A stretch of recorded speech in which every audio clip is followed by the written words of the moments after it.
जय हिंद दोस्तों, मैथमेटिकल मेहंदी में आपका स्वागत है। आज हम उदाहरण 5वां हल करेंगे दोस्तों। उदाहरण 5, निम्नलिखित प्रश्न को प्रतिस्थापन विधि से हल कीजिए। प्रश्न हमारे पास है दोस्तों। आफताब अपनी पुत्री से कहता है, 7 वर्ष पूर्व मैं तुमसे 7 गुनी आयु का था। अब से 3 वर्ष बाद मैं तुमसे केवल 3 गुनी आयु का रह जाऊंगा। इस स्थिति को बीजगणितीय एवं ग्राफीय रूप में व्यक्त कीजिए। चलिए दोस्तों, इस क्वेश्चन को हल करते हैं। दोस्तों, हमने इसमें निकालना क्या है? हमने आफताब और उसकी पुत्री की वर्तमान आयु निकालनी है। दोस्तों, मैंने आपको बता रखा था कि जो चीज हमने निकालनी होती है उससे पहले हम मान लेते हैं। पहले मैंने मान लिया, माना आफताब की वर्तमान आयु क्या है, x वर्ष, और उसकी पुत्री की वर्तमान आयु क्या है, y वर्ष, प्रश्नानुसार। देखो दोस्तों, एक चीज आपको पता होना चाहिए। जैसे क्वेश्चन में पूछे इतने वर्ष पूर्व या इतने वर्ष पहले, तो हम माइनस लगा देंगे। जैसे 5 वर्ष पहले क्या करेंगे, तो 5 वर्ष पहले करें तो -5 करेंगे, और 6 वर्ष पहले -6 करेंगे। यानी कहीं पे भी आपको पूर्व या पहले दिख जाए तो हम माइनस करेंगे। आए समझिए दोस्तों। फिर इसी तरह है इतने वर्ष बाद या इतने वर्ष पश्चात।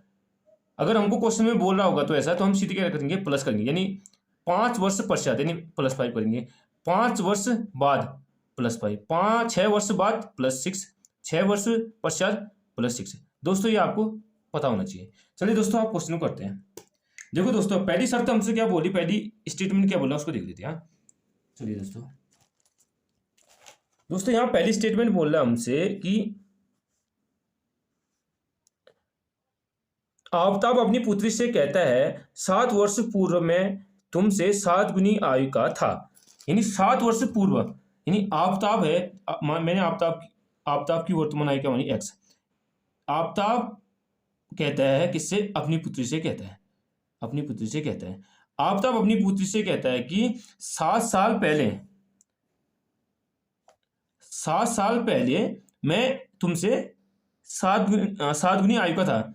यानी 7 साल पहले, यानी पूर्व के लिए क्या करते हैं दोस्तों, हम माइनस करते हैं। देखो दोस्तों, मैंने यहाँ आफताब की आयु में से 7 वर्ष मैंने घटा दिया, लेकिन इतने वर्ष मैंने उसकी पुत्री की आयु में से भी घटाना होगा। देखो दोस्तों, जितने वर्ष हम यहाँ घटाएंगे ना, उतने वर्ष हमने यहाँ घटाना पड़ेगा। आए समझ में दोस्तों। आप क्या बोला, 7 वर्ष पहले ये हो गया आफताब की आयु, और 7 वर्ष पहले किसकी आयु होगी, उसकी पुत्री की आयु। अब देखो क्वेश्चन क्या बोल रहे हैं हमसे, 7 वर्ष पूर्व में तुमसे 7 गुनी आयु का था। आफताब अपनी पुत्री से बोल रहा है कि 7 वर्ष पहले मैं तुमसे 7 गुनी आयु का था। आफताब बोल रहा है कि अपनी पुत्री से कि 7 वर्ष पहले मैं तुम्हारी आयु का 7 गुना था। ये हमारी पहली शर्त बोल दी। दोस्तों, इसको सॉल्व करते हैं। ठीक है दोस्तों, x - 7 बराबर क्या हो जाएगा दोस्तों, इस 7 को पहले इस y से गुणा करेंगे, फिर इसके बाद इसको इससे गुणा करेंगे। 7 गुणा y 7y, 7 7 49, माइनस लगाएंगे, 7 7 49 यानी 49। अब देखो दोस्तों, अब हम क्या करेंगे, चार वाली चीजें एक साइड आएंगी, x और y। तो x + 7 यहाँ आएगा, क्या होगा, -7y, बराबर क्या हो जाएगा दोस्तों, यहाँ क्या बचा, -49, और -7 यहाँ आएगा दोस्तों, क्या हो जाएगा, +7 हो जाएगा। अब देखो दोस्तों, x - 7y बराबर क्या हो जाएगा हमारा, -49 + 7 का माइनस प्लस माइनस होता है, लेकिन साइन किसका लगेगा, माइनस का। क्यों लगेगा, क्योंकि यहाँ बड़ा है, ये -49 बड़ा है। घटाया कितना हुआ दोस्तों, -42 हुआ। दोस्तों, ये बन जाएगी हमारी समीकरण 1 बन जाएगी। आए समझ में दोस्तों। इसी तरह हम दूसरी समीकरण भी बनेंगे। देखो दोस्तों, दूसरा स्टेटमेंट क्या बोला हमसे, अब से 3 वर्ष बाद मैं तुमसे केवल 3 गुनी आयु का रह जाऊंगा।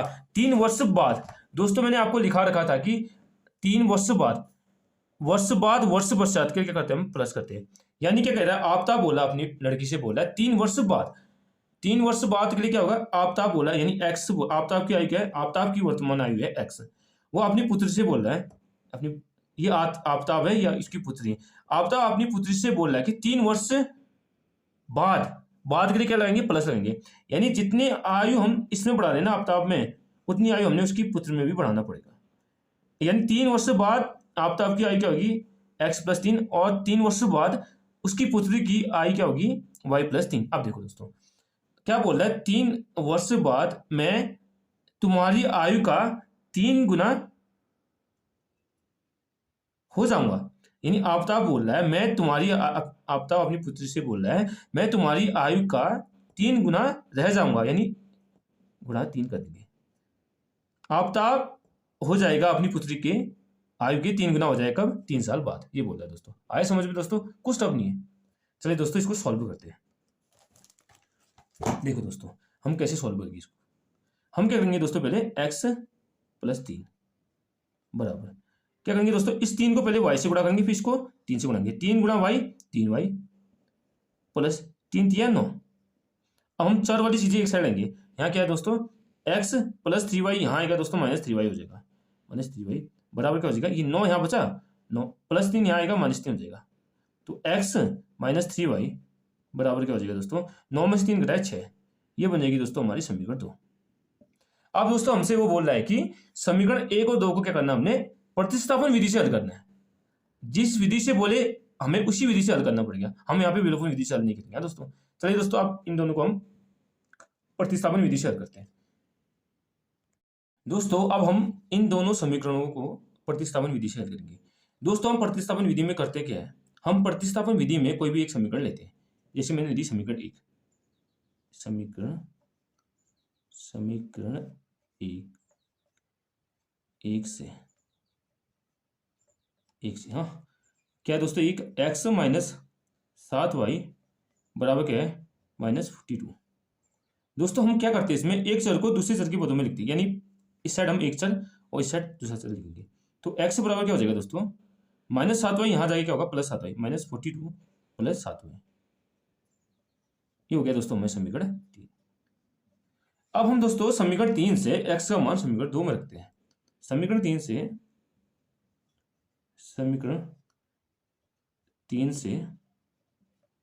x का मान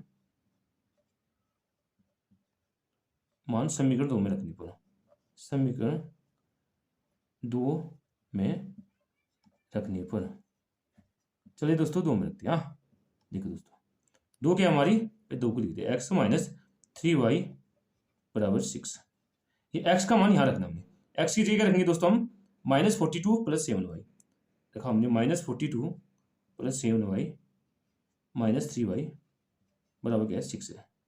अब देखो दोस्तों हम क्या करेंगे, पहले चर वाली चीज को एक साइड सॉल्व करेंगे। तो -42 +7 में से +7y में से क्या करेंगे हम -3y, क्या होगा प्लस माइनस घटेगा, साइन चल गया प्लस का लगेगा।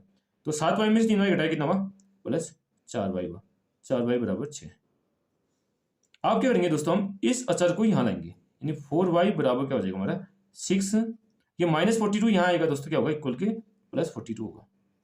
तो 4y बराबर क्या हो जाएगा दोस्तों, 4y बराबर हो जाएगा हमारा 42 में 6 जोड़ा क्या होगा 48। तो y बराबर क्या हो जाएगा दोस्तों 48। देखो दोस्तों गुणा 4 है ना, तो यहाँ क्या होगा 42 है। गुणा वाली चीज यहाँ के बट्टे हो जाती है। अब भाग दो, 4 एकम 4, 4 दूनी 8, यानी 12 चौको 48 होता है। तो y का मान क्या हो गया दोस्तों हमारा 12 आ गया। आए समझो दोस्तों।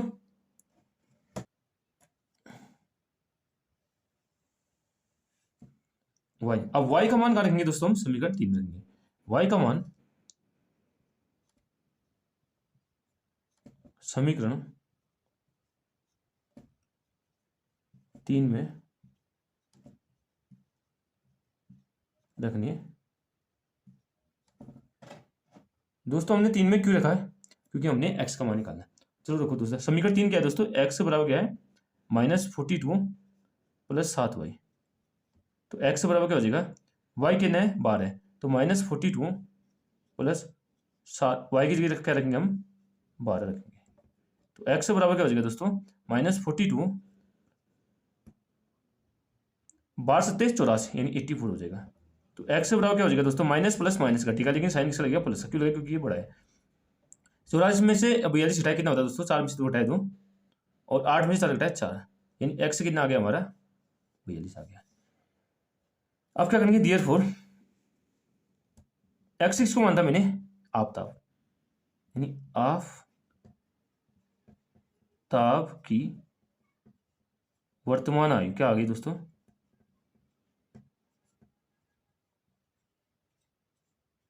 x मानता है, x से क्या आ गया दोस्तों, x कहाँ है हमारा 42, यानी 42 वर्ष हो जाएगी।